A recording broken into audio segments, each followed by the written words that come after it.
எல்லாவற்றிற்கும் ஒரு காலம் உண்டு. அதுபோன்றுதான் இந்த தவக்காலமும் எங்களை மாற்றி யோசிக்க, எங்கள் மனங்களை திருத்திக் கொள்ள அழைக்கின்ற காலமாய் இந்த தவக்காலம் இருக்கின்றது.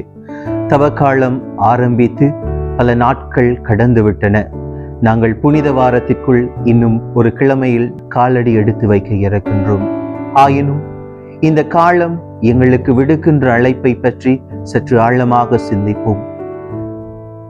வெள்ளத்தனைய மலர் நீட்டம் மாந்தர் தம் உள்ளத்தனைய உயர்வு என்கிறார் வள்ளுவர்.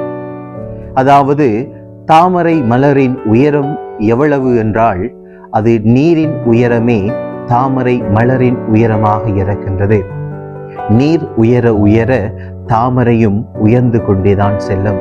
அன்புமிக்கவர்களே, அது போன்றுதான் எங்களுடைய எண்ணம் எவ்வாறு இருக்கின்றது என்பதை பொறுத்துத்தான் நாங்கள் எவ்வாறானவர்கள் என்பதை நிர்ணயித்துக் கொள்ள முடியும். அந்த வகையிலே எங்களுடைய எண்ணத்தை உயர்வாக வைத்துக் கொள்ளுகின்ற பொழுது எங்களுடைய வாழ்வும் உயர்வாக இருக்கும்.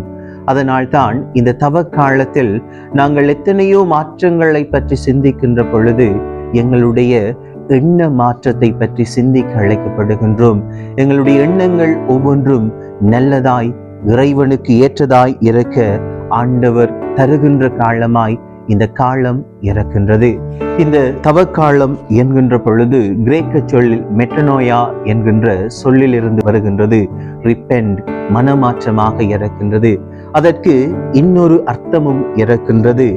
டிஃபரண்ட் திங்க் டிஃபரண்ட்லி, அதாவது நாங்கள் வித்தியாசமாய் யோசிக்க இந்த காலம் எங்களுக்கு அழைப்பு விடுக்கின்றது.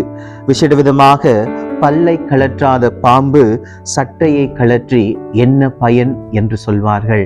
ஏனென்றால் பாம்பு சட்டையை கழற்றி புதுப்பொழிவு எடுப்பதால் அது புதுப்பொழிவாக மாறிவிட முடியாது. அதனுடைய நச்சுத்தன்மை அந்த பல்லிலே இருக்கும். அது போன்றுதான் எங்களுடைய வாழ்க்கையிலும் தவக்காலம் வந்துவிட்டது என்று பல்வேறுபட்டு நோன்பு தவங்கள் செய்கின்ற மக்களாக இருந்தாலும் எங்கள் உள்ளத்தளவில் மாற்றம் வரவில்லை என்றால் நாங்களும் அந்த பாம்பை போன்றவர்களாகத்தான் இருக்க முடியும். அகத்தின் அழகு முகத்தில் தெரியும் என்பார்கள். எங்களுடைய அகத்தை நாங்கள் சுத்தமாக வைத்துக் கொள்வோம். எங்களுடைய எண்ணங்களை நாங்கள் நல்லதாக நினைத்துக் கொள்வோம். ஆண்டவர் இயேசு கூறுகின்றார், எந்த ஒரு மனிதனுக்கும் வெளியிலிருந்து மனிதனுக்குள் சென்று அவனை தீட்டுப்படுத்தாது, மாறாக உள்ளத்தில் இருந்துதான் அவனை தீட்டுப்படுத்துகின்றது என்கிறார் ஆண்டவர் இயேசு.